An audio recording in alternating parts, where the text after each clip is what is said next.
வணக்கம் பெரம்பலூர், நான் தான் உங்க பெரம்பலூர் மாப்பிள்ள. தம்பி, உன் பேர் என்ன? காவியன். புரியல. காவியன். என்ன படிக்கிற?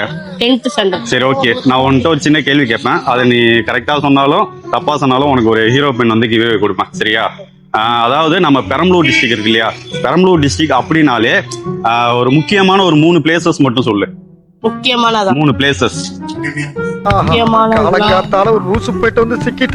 பெரம்பலூர் டிஸ்ட்ரிக்ட் அப்படின்னாலே ஒரு முக்கியமான பிளேசஸ் இருக்கும் பாத்தியா, அது மட்டும் சொல்லு கரெக்டா. மயிலூத்து. என்ஜாய் பண்ற பிளேசஸ் தான் வர மாட்டேங்க. அதுவும் ஒண்ணுதான் விவரம் தெரியாம இருக்கியோ. அதாவது பாத்தீங்கன்னா கல்மர பூங்கா இருக்கு, ரஞ்சன்குடி கோட்டை இருக்கு, ரஞ்சன்கிரி கோட்டை, அப்புறம் வேற அது மாதிரி சொல்லு. ரஞ்சன்கிரி கோட்டை, கல்மரது, மயிலூத்து, வாலிகண்டாபுரம் கோயில் இருக்கு, சிறுவாச்சூர் கோயில் இருக்கு, செட்டிக்குளம் கோயில் இருக்கு, ஏகப்பட்டது இருக்கு. ஓகே, இதெல்லாம் நிறைய தெரிஞ்சுக்கணும், சரியா? பெரம்பலூர்ல இருந்துட்டு இதெல்லாம் நிறைய தெரிஞ்சுக்கணும். சரி, எனிவே நீ எனக்காக ரெஸ்பான்ஸ் பண்ணி நின்னதுக்காக உனக்கு ஒரு ஹீரோ ஃபேனா, ஓகேவா? நல்லா படிக்கணும், சரியா? இந்தா வாழ்த்துக்கள், பாய்.